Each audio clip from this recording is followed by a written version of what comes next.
मैंने चुना है वो इतना मुश्किल नहीं है, इसलिए क्योंकि इसका गणित बिल्कुल साफ है। देखिए, जो हम बात करते हैं SOTPM कहते हैं, सम ऑफ द पार्ट। तो किसी भी कंपनी में जिसमें बहुत सारे अलग अलग पुर्जे हैं जिनकी अपने आप में वैल्यू है, अगर आप उनको निकाल कर एक साथ सामने रख दें तो उनकी वैल्यू आ जाती है। यहाँ पे बिल्कुल आपको कुछ भी नहीं करना है, फ्रैक्शन नहीं लगाना है, कोई ट्रिग्नोमेट्री कैलकुलस नहीं लगाना है, सिंपल सम करना है, यानी जोड़ना है इसको। इसलिए ये आसान सा सवाल है मैं कहूंगा। और जो कंपनी मैंने चुनी है इस हिसाब से, उसका नाम है कोटक महिंद्रा बैंक। और ये इसलिए क्योंकि आप देखिए, आप आईसीआईसीआई को सामने रखेंगे तो आईसीआईसीआई की एक सब्सिडरी लिस्टेड है लाइफ इंश्योरेंस में, एक आईसीआईसीआई लोम्बार्ड दूसरी सब्सिडरी लिस्टेड है जो कि जनरल इंश्योरेंस में है, एचडीएफसी की एक सब्सिडरी लिस्टेड है जो कि एसेट मैनेजमेंट म्यूचुअल फंड में है। लेकिन इस कंपनी के अंदर ये आज की तारीख में जो आपके पास एक शेयर अगर है कोटक महिंद्रा बैंक का, तो इसके अंदर ये सारे के सारे कारोबार हैं, लेकिन ये अभी भी अलग से लिस्टेड नहीं है। मैं आपको जल्दी से एक लिस्ट बता देता हूं। देखिए, कोटक सिक्योरिटीज एक कंपनी है जो ब्रोकिंग कारोबार में है, जिसको आप कंपेयर कर सकते हैं आईसीआईसीआई सिक्योरिटीज से। इनकी एक कोटक महिंद्रा प्राइम नाम की एनबीएफसी कंपनी है जो ऑटो फाइनेंस में है। अभी बात चल रही थी कि एचडीएफसी की एक एनबीएफसी की लिस्टिंग की जाएगी, अगर वो होता है तो आपको ये वैल्यू जल्दी सामने दिखाई देगी। फिर कोटक महिंद्रा एसेट मैनेजमेंट यानी म्यूचुअल फंड है, जिसको आप एचडीएफसी एएमसी से या रिलायंस निपॉन से कंपेयर कर सकते हैं, अब निपॉन लाइफ है। वैसे ही कोटक जनरल इंश्योरेंस है जिसको आप लोम्बार्ड से कंपेयर करेंगे, कोटक लाइफ है, और कोटक महिंद्रा कैपिटल कंपनी है जो इन्वेस्टमेंट बैंकिंग में है, और एक कोटक इन्वेस्टमेंट एडवाइजर्स भी है जो कि ऑल्टरनेट एसेट्स में है। तो हिसाब बिल्कुल साफ है आशीष, आपको इन सभी के अलग अलग वैल्यूएशंस देखने हैं और फिर जब आप उनको जोड़ के देखेंगे और ये समझेंगे कि आने वाले कुछ सालों में कब होगा ये कहना मुश्किल है, लेकिन इनमें से काफी कंपनियां अलग से लिस्ट होंगी और वो वैल्यू आपको मिलेगी अगर आज की तारीख में आप कोटक महिंद्रा बैंक के शेयर पे निवेश करेंगे। इंटरेस्टिंग। तो सम ऑफ द पार्ट वैल्यूएशन आप करें, वो गणित करें, तो कोटक महिंद्रा बैंक इस समय अट्रैक्टिव है। अच्छा सर, एक सवाल है, ये स्टॉक टीचर एक्स डेज में 2000 पहुंचेगा, इसमें एक्स क्या है? एक्स डेज में ये स्टॉक 2000 पहुंचेगा, वो एक्स आपका होल्डिंग पीरियड है। अगर आप होल्ड करके रखेंगे तो जरूर पहुंचेगा। अगर आप कहेंगे कि 10% बढ़ गया, नहीं, देखिए टीचर्स डे पे सबसे बड़ा जो सबक मैं सबको बता रहा हूं, लोग प्रॉफिट नहीं देख पाते, लॉस पे तो सालों साल बैठे रहते हैं, प्रॉफिट हफ्ते भर भी पछता नहीं है। 10% बढ़ गया, बेच के निकल जाएंगे। तो बैठे अगर आप 2000 होल्डिंग पीरियड ही है वो, और जितना आप होल्डिंग पीरियड करेंगे उतना 2 क्यों 3 भी होगा और भी आगे जाएगा। ठीक है, तो मैथमेटिक्स का लेक्चर समाप्त हो रहा है और पहला स्टॉक जो आया है जो गणित के लिहाज से, सम ऑफ द पार्ट वैल्यूएशन के लिहाज से अट्रैक्टिव है, Kotak Mahindra bank. Note down कर लीजिए। अब जरा वो टाइम टेबल दिखाइएगा, मेरे ख्याल से केमिस्ट्री क्लास का समय, और हर्षदा मैम नजर आएंगे आपको स्क्रीन पर। ये केमिस्ट्री से कौन सा स्टॉक जोड़ा है मैम आपने? ये बेसिकली वही कंपनी है जिसका कारोबार बेसिक केमिस्ट्री और स्पेशलाइज्ड केमिस्ट्री में है, तो ज्यादा सोचने की जरूरत नहीं है। ये वो कंपनी है जो दुनिया की तीसरी लार्जेस्ट सोडा एश प्रोड्यूसर है, दुनिया की 6ठी सबसे बड़ी सोडियम बाइकार्बोनेट मैन्युफैक्चरर है, और टाटा ग्रुप की कंपनी है, यानी कि टाटा केमिकल्स। और हमने देखा है कि 2020 के साल में केमिकल स्टॉक्स का सबसे ज्यादा बोलबाला रहा, लेकिन इस शेयर पर लोगों ने ज्यादा ध्यान नहीं दिया। और अगर आप बाकी कंपनियों के सामने से की तुलना करेंगे तो यह अंडर परफॉर्मर साबित होगा, क्योंकि सभी का फोकस इससे जो निकलकर टाटा कंज्यूमर बनी थी उस पर था। लेकिन अब इस स्टॉक पर, इस केमिकल सेक्टर की कंपनी पर फोकस करना चाहिए, क्योंकि ये अपने बिजनेस को आगे अग्रेसिवली बढ़ाने वाले हैं। एक चीज आप नोट कीजिए कि ये कंपनी, जो सबसे इंपॉर्टेंट होता है किसी भी कंपनी के लिए, कि कर्ज बिल्कुल नहीं है, डेट फ्री कंपनी है। जो की प्रोडक्ट है उनकी कैपेसिटी काफी ज्यादा अच्छी है, चाहे वो सोडा एश हो, सोडियम बाइकार्बोनेट हो, आईवीएसडी हो या फिर सीमेंट हो। अब कंपनी जो है ये टाटा ग्रुप की इंक्यूबेशन सेंटर मानी जाती है, यानी कि जो भी टाटा ग्रुप कुछ नया करना चाहती है केमिकल्स के साथ, वो टाटा केमिकल्स उस पर एक्सपेरिमेंट करती है। और कंपनी का यहां से आगे जो फोकस रहेगा वो इसी बात पर रहेगा कि एक तो अपनी कैपेसिटीज एक्सपैंड करें, उसके लिए अगले 3 सालों में 2100 करोड़ का कंपनी खर्च करेगी। साथ ही साथ वैल्यू और एडेड प्रोडक्ट्स के पोर्टफोलियो को ये रैंप अप करने वाली है। इसमें स्पेशली एक तो टायर सेगमेंट के लिए एक पर्टिकुलर प्रोडक्ट निकल कर आएगा, लेकिन जो सबसे हॉट टॉपिक आजकल है, जो सभी बच्चों को पसंद आता है, वो है इलेक्ट्रिक व्हीकल्स का। और उसके लिए जो बैटरी बनाएगी, ये कंपनी बनाएगी। अपना लिथियम आयन बैटरी प्लांट लगा चुके हैं, उसको धीरे धीरे करके स्केल करेंगे, और वो एक पर्टिकुलर प्रोडक्ट होगा जहां पर अच्छी खासी बिजनेस ग्रोथ देखने को मिलेगी। आखिर मैं आपको बता दूं एक और खास चीज इस पर्टिकुलर सब्जेक्ट की टाटा केमिकल्स में कि इसमें जो शेयर होल्डिंग है, चाहे वो म्यूचुअल फंड्स की हो, चाहे वो इंश्योरेंस कंपनियों की हो या फिर आपके एफपीआईज की हो, 10 से 14 से 17% है। तो काफी तगड़ा इन्वेस्टमेंट यहाँ पर बड़े निवेशकों ने किया हुआ। और ये अब आप देखिए टाटा ग्रुप की कंपनी वैल्यूएशंस अट्रैक्टिव है, यहाँ से चलना शुरू जरूर करेगी टाटा केमिकल्स। और मुझे याद है केमिस्ट्री, बायोलॉजी, फिजिक्स थोड़ा दिक्कत भरी चीजें थी, और केमिस्ट्री तो खास तौर पे रटना पड़ते थे केमिकल फॉर्मूले मुझे। और मेरे साथ वाले कुछ तो इतना इंटरेस्ट लेते थे कि अलग अलग जो सिखाया जाता था लेके आते थे, और वो एक्सपेरिमेंट घर पे बैठ के करते थे। टीचर, ये सोडियम कार्बोनेट का फॉर्मूला क्या है? इसकी क्लास थोड़ी ना चल रही है, आप पहले फुल फॉर्म याद रखिए, उसके बाद अगली बात ऐसा कहते हैं आशीष की हिस्ट्री केमिस्ट्री बड़ी बेवफा, रात में रटो सुबह सफा। कितने सालों के बाद आप सवाल पूछ रहे हैं। Na2CO3 मुझे याद है, नहीं याद भी लिख के लाया था, मुझे भी पता नहीं था। NaHCO2 तो ठीक है, तो केमिकल्स, केमिस्ट्री में टाटा केमिकल्स वो स्टॉक है, मैं बाद में रिविजिट करूंगा सारे स्टॉक्स। अब आगे बढ़ रहा हूं, थर्ड लेक्चर, थर्ड पीरियड की बारी, और थर्ड पीरियड है बायोलॉजी। और बायोलॉजी की प्रोफेसर साहिबा आपको दीपाली नजर आएंगी। दीपाली मैम, कौन सा स्टॉक जोड़ रही हैं आप बायोलॉजी से और क्यों? 2020 में एक बात तो बहुत स्ट्रांगली प्रूव हो चुकी है कि सबसे इंपॉर्टेंट सब्जेक्ट आपका 2020 का बायोलॉजी है, और बायोलॉजी के बिना आपका सिलेबस अधूरा है। बी फॉर बायोलॉजी और बी फॉर बायोकॉन हमने चुना है। कई सारे कारण है इस कंपनी को चुनने के पीछे। 42 साल पुरानी कंपनी है, क्योंकि 1978 में बायोकॉन का फॉर्मेशन हुआ था, तब से लेकर जो ग्रोथ बायोकॉन की रही है वो ट्रिमेंडस रही है। हाल ही की अगर आप अर्निंग्स भी देखेंगे तो काफी अच्छे नंबर्स कंपनी ने पोस्ट किए, स्पेशली जो इनका स्मॉल मॉलिक्यूल बिजनेस है या फिर जो रिसर्च सर्विसेज बिजनेस है उसकी परफॉर्मेंस काफी स्ट्रांग रही। कंसोलिडेटेड मार्जिन भी 21% के आसपास रहे। और अगर आप पिछले 5 साल 10 साल की परफॉर्मेंस देखेंगे तो कांस्टेंट ग्रोथ हमने कंपनी के रेवेन्यूज में, मार्जिन में देखी है, और कंपनी लगातार एक्सपैंड भी कर रही है। हाल ही में कंपनी ने यूएस मार्केट में भी डायबिटीज ड्रग का लॉन्च किया है। माइलन कंपनी का एक लॉन्ग टर्म पार्टनर है, जिसके साथ कंपनी की प्लानिंग यही है कि वो फर्दर और एक्सपैंड करेंगे बायोसिमिलर डिवीजन में। जापान, ऑस्ट्रेलिया, यूरोप, इंडिया, कई और की इमर्जिंग कंट्रीज है जहां पर कंपनी माइलन के साथ फर्दर एक्सपैंड करेगी बायोसिमिलर्स रेंज में। कंपनी ने बड़ी R&D टीम भी सेटअप की है ताकि नए मॉलिक्यूल्स को डेवलप करे, क्योंकि कंपनी इन 2 बिजनेसेस पर खासतौर से बहुत फोकस कर रही है, जिसमें स्मॉल मॉलिक्यूल बिजनेस है और साथ ही बायोसिमिलर बिजनेस है। तो इसीलिए इस बिजनेस को और फर्दर स्ट्रेंथन करने के लिए कंपनी ने R&D टीम का सेटअप भी किया है, जिसकी बदौलत एक्सपेक्टेशंस ये हैं कि यहां से जो रेवेन्यूज हैं, जो मार्जिन हैं, वो और फर्दर कंपनी के ग्रो होंगे। तो ये कई सारे कारण है, इसीलिए इस स्टॉक को चुना है। और अगले 2 साल के लिए तो स्पेशली जो बायोसिमिलर का जो कमर्शियलाइजेशन होगा उसका बहुत बेनिफिट कंपनी को मिलेगा। तो बायोकॉन एक स्टॉक है बायोलॉजी डिपार्टमेंट से, जिस पर फोकस कर सकते हैं। ओके, चलिए, बायोलॉजी से बायोकॉन जुड़ा है, बिल्कुल सही। और ये वो स्टॉक है जो तगड़े मोमेंटम में अब आया है।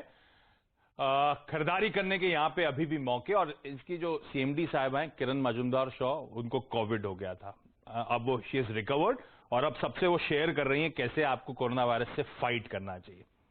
तो ठीक है, बायोकॉन को रडार पे रखिएगा। अच्छा, अब अगला लेक्चर जो टाइम टेबल दिखाइएगा वो है हिंदी का, और हिंदी का मैं सब्स्टिट्यूट लेक्चरर हूं, इसलिए आप लोग कोई एक्स्ट्रा सवाल नहीं पूछ सकते। मुझे पता है सब सवाल बना रहे होंगे, तो कोई सवाल नहीं पूछ सकता, मैं सब्स्टिट्यूट लेक्चरर हूं। हिंदी में जो हिंदी से हम लोग जोड़ रहे थे रूरल इंडिया, भारत, तो सोचा एक ऐसा स्टॉक जो भारत से जुड़ी कंपनी हो, और उसमें मुझे लगता है स्पेस की सबसे लीडिंग कंपनी। इस समय मार्केट जिस कगार पे खड़े हुए हैं, जिस जगह पे खड़े हुए हैं, मुझे लगता है यूपीएल जैसा दिग्गज जो है उस पर आपको दाव लगाना चाहिए। आप एक तो समझ लीजिए बहुत इंस्टीट्यूशंस की पसंदीदा बेट है। FIIs इस कंपनी में 40% से ज्यादा ओन करते हैं। कुल मिलाकर इंस्टीट्यूशंस की 50-55% के आसपास इस कंपनी में हिस्सेदारी है। और इस कंपनी की तस्वीर बदली जब पिछले फाइनेंशियल ईयर, पिछला नहीं, अब तो पिछले से पिछला हो गया, FY19 में इसने एरिस्टा नाम की कंपनी को एक्वायर करा था, एरिस्टा लाइफ साइंसेज। उसके बाद आज जो कंबाइंड एंटिटी है, दुनिया की 5वीं सबसे बड़ी क्रॉप प्रोटेक्शन कंपनी बन चुकी है। 80% पोर्टफोलियो जो है ब्रांडेड प्रोडक्ट्स का है, जहां से सेल्स आती हैं। 138 से ज्यादा देश ऐसे हैं जहां पर अब इस कंपनी के प्रोडक्ट्स मार्केट किए जाते हैं। 44 मैन्युफैक्चरिंग साइट्स हैं इस कंपनी के पास, और 1280 से ज्यादा प्रोडक्ट फॉर्मुलेशंस। एक्विजिशन के बाद इस तरह की तस्वीर बदली है। FY20 कई कंपनीज के लिए पेनफुल या चैलेंजिंग साल था। इसके फाइनेंशियल्स आपकी स्क्रीन पर आएंगे। रेवेन्यूज में 13%, इबिटा में 18%, पैट में 38% का उछाल, और अरिस्टा के एक्विजिशन पे जो डेट ली थी, धीरे धीरे डेट रिड्यूस हो रही है। अब 4,400 करोड़ रुपए FY20 में वो डेट और कम कर दी इस कंपनी ने। ओवर द इयर्स फाइनेंशियल्स देखिए क्या ट्रेजेक्ट्री चेंज हुई है। FY20 में इस कंपनी ने 20-21% के मार्जिन क्लॉक कर रहे थे, और आने वाले सालों में मैनेजमेंट गाइडेंस है मार्जिन, जब ब्रांडेड पोर्टफोलियो का ट्रैक्शन बढ़ रहा है, 23 से 25% की बैंड में अब इसके मार्जिन जाते हुए नजर आएंगे। एग्रोकेमिकल स्पेस में ह्यूज प्रोस्पेक्ट्स है, और कहा जाता है कि कई सारे प्रोडक्ट्स अगले 5 सालों में ऑफ पेटेंट होंगे, और उसका बहुत बड़ा मार्केट शेयर यूपीएल के पास आना है, उसका बहुत फायदा मिलना है। अच्छा मॉनसून हमारे यहां पूरे साउथ ईस्ट एशिया में, उसका फायदा मिलना है। रूरल थ्रस्ट हमारे यहां ग्लोबली देखने को मिल रहा है, और सबसे इंपॉर्टेंट, भारत में मॉनसून खराब हुआ, कंपनीज की हालत खराब जो रूरल फोकस वाली रहती हैं। इस कंपनी ने एक्विजिशन के बाद इतना ब्यूटीफुल ज्योग्राफिकल डाइवर्सिफिकेशन करा है, वो आपकी स्क्रीन पर आएगा। कैसे अमेरिका से, कैसे India, Europe, Latin America, rest of the world से ऑलमोस्ट इक्वल प्रोपोर्शंस में अब इसके रेवेन्यू जाते हैं। ये किस तरह की ग्लोबल कंपनी बन चुकी है। तो अगर आपको स्पेस पे दाव लगाना है, रूरल थीम, और मेरे लिए तो हिंदी, तो यूपीएल वो कंपनी है जिस पर आप दाव लगाएं। घंटी बज गई है, लंच टाइम हो चुका है। लंच टाइम के समय तो टीचर एक एक्स्ट्रा वर्ड बोले तो कोई सुनना नहीं चाहता, तो ब्रेक ले लेते हैं। ब्रेक के उस पार बाकी के क्लासेस को रिज्यूम करेंगे।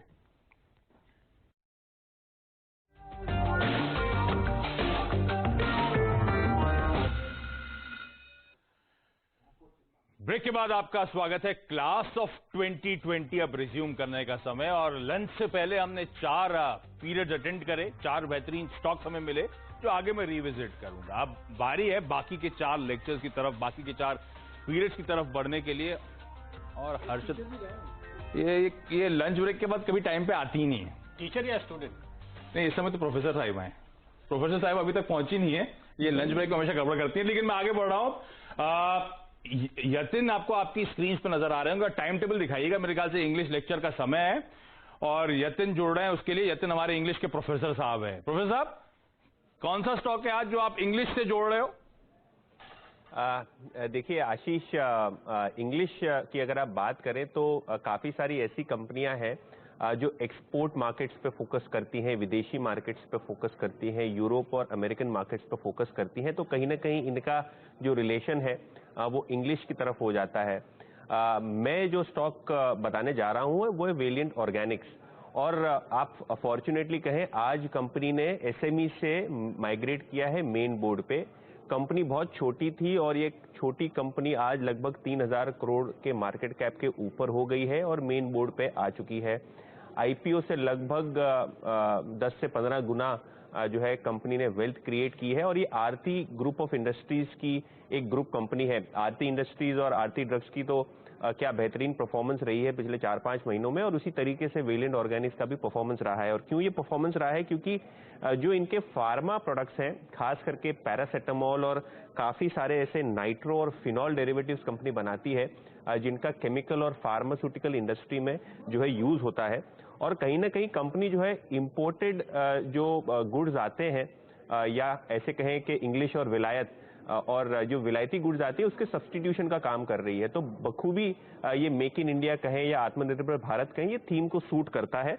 और अगर आप कंपनी की बात करें तो पिछले 4 साल में कंपनी ने एक्विजिशंस और इनऑर्गेनिक ग्रोथ के द्वारा लगभग रेवेन्यू को 10 गुना कर दिया है।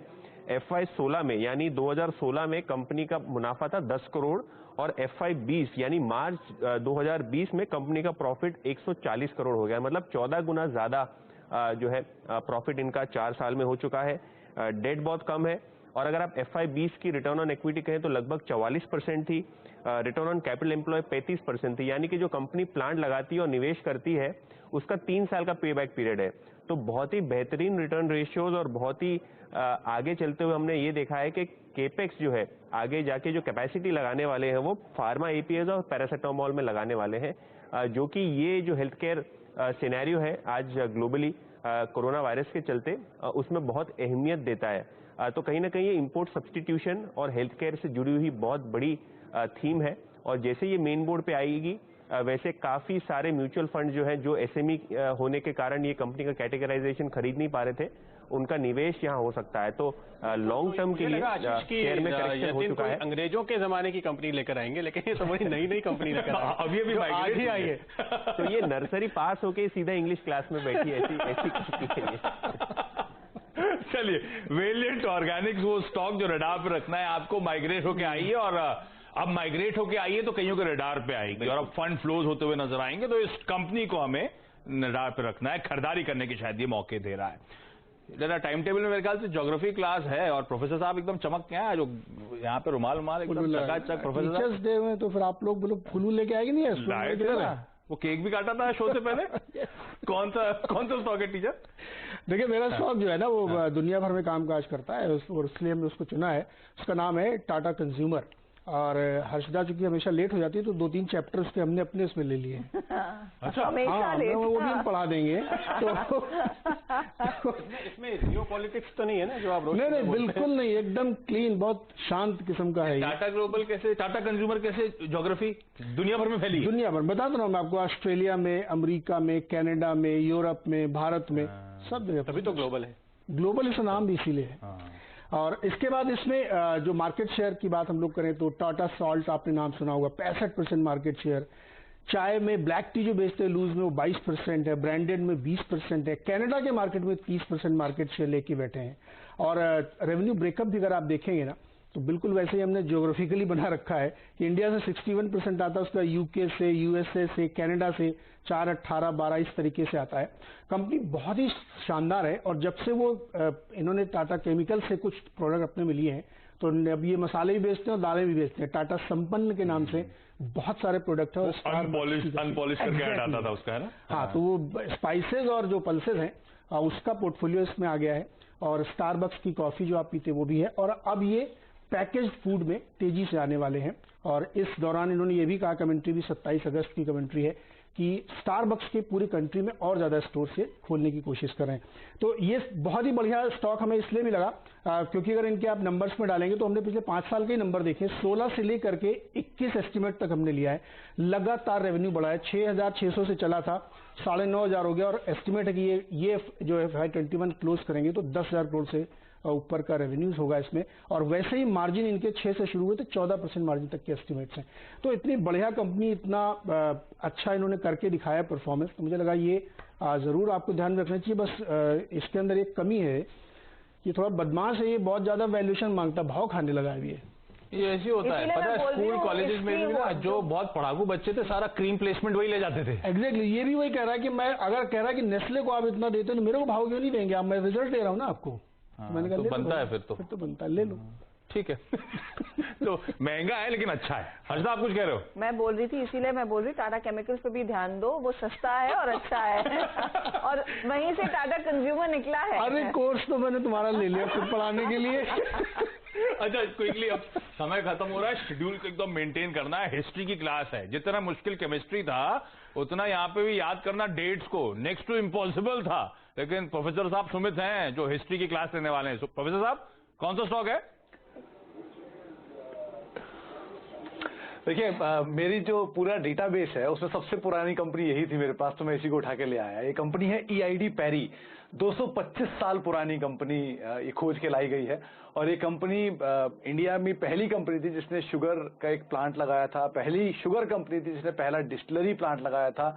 और एक जमाने में इसकी जो टॉफी है वो हम सब खाते थे, कॉफी बाइट के नाम से जो टॉफी होती थी, बाद में वो चली गई लॉटो के पास।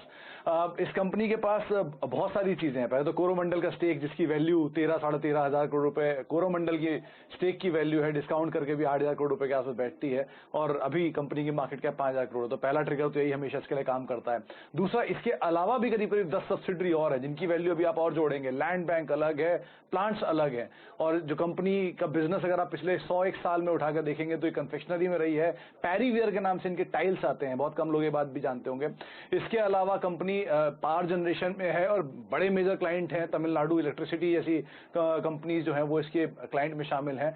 मॉन्डेलेज, जिसको हम कैडबरी के नाम से पहले जानते थे, वो इनकी सबसे बड़ी क्लाइंट्स में से एक है। और साथ साथ पेप्सी को, वो इनकी दूसरी सबसे बड़ी क्लाइंट है, तो ये 2 मेजर क्लाइंट है जिनको ये सप्लाईज करते हैं। तो इस तरह का क्लाइंटेल, इस तरह की पेडिग्री, 200 साल से ज्यादा पुरानी कंपनी और 1981 से मुरुगप्पा ग्रुप ओन करता है, तो हर तरह की पेडिग्री स्ट्रांग है।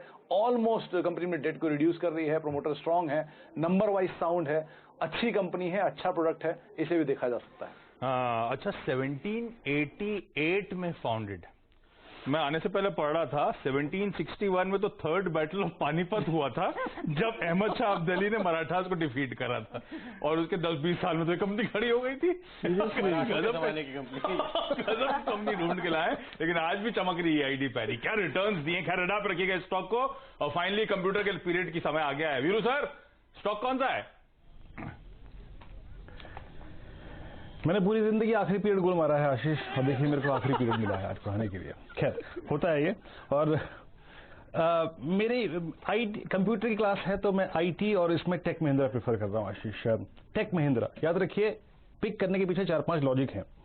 Nifty IT all time high पे ट्रेड कर रहा है, लेकिन मिड कैप आईटी में और लार्ज कैप आईटी में सारे IT stocks all time high की ट्रैजेक्टरी के बेहद नजदीक या फिर 4-5% के डिफरेंशियल पे ट्रेड कर रहे हैं। लेकिन टेक महिंद्रा अभी भी अपने ऑल टाइम हाई की ट्रैजेक्टरी से करीब 15-17% नीचे है। तो एक तो माइलेज ये बनता है, सितंबर के रोलोवर्स बहुत strong option stats, quarterly earnings में नेट प्रॉफिट करीब 21% बढ़ा, मार्जिन्स काफी इंप्रूव हुए थे, 300 बेसिस पॉइंट करीब 10% की ट्रैजेक्टरी में रहे थे। और साथ ही साथ याद रखिए ये इंडस्ट्री भी अप्रोक्सीमेटली 23 से 24 की रेंज में है, और लार्ज कैप आईटी में और मिड कैप आईटी में अधिकतर स्टॉक्स जो हैं वो 23 से 24 की पी पे ट्रेड कर रहे हैं, लेकिन टेक महिंद्रा इस वक्त ट्रेड कर रहा है 16 से 17 की पी पे। तो अच्छे वैल्यूएशंस और अच्छा हिस्टोरिकल डिफरेंस जो है वो आई थिंक मुझे इस स्टॉक को पिक करने के लिए बोल रहा है, और मेरी प्रेफर्ड पिक रहेगी टेक महिंद्रा और possible target of 840-850 all time high पर ये स्टॉक जा सकता है आशीष। महिंद्रा ऑल टाइम हाईस पर जाता हुआ नजर आएगा। अच्छा प्रोफेसर साहब, एक सवाल है यहाँ पे, मेरे वो माइनक्राफ्ट गेम में ना बग आ रहा है, करना क्या है? माइनक्राफ्ट गेम क्या है? उसको तोड़ के फेंक दीजिए। बग तो अपनी ऐसे ही होता है, कंप्यूटर कितना भी सीख लो, जब नहीं चलता तो स्विच ऑफ करके स्विच ऑन कर लो।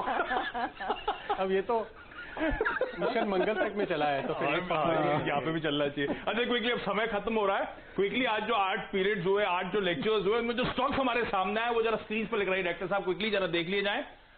Kotak Mahindra bank, Tata chemicals, Biocon, UPL, ये तमाम वो स्टॉक्स हैं जो इन स्तरों पे आज भी अट्रैक्टिव लगते हैं। मस्ती मजाक अलग, लेकिन ये सब फंडामेंटली स्ट्रांग कंपनीज हैं जो हाईलाइट करी गई हैं। जरा स्क्रीन को पलटिए और फिर आगे जो स्टॉक्स थे वो आपकी स्क्रीन पे आपको नजर आएंगे। ईआईडी पैरी, टेक महिंद्रा, वेलिएंट ऑर्गेनिक्स और टाटा कंज्यूमर, ये वो बेहतरीन 8 स्टॉक्स हैं जो आप अपने रडार पर रखें। लंबी घंटी बज गई, आज का दिन खत्म। थैंक यू सो मच इस खास पेशकश को देखने के लिए, और एक बार फिर से सभी टीचर्स को हैप्पी टीचर्स डे। नमस्कार।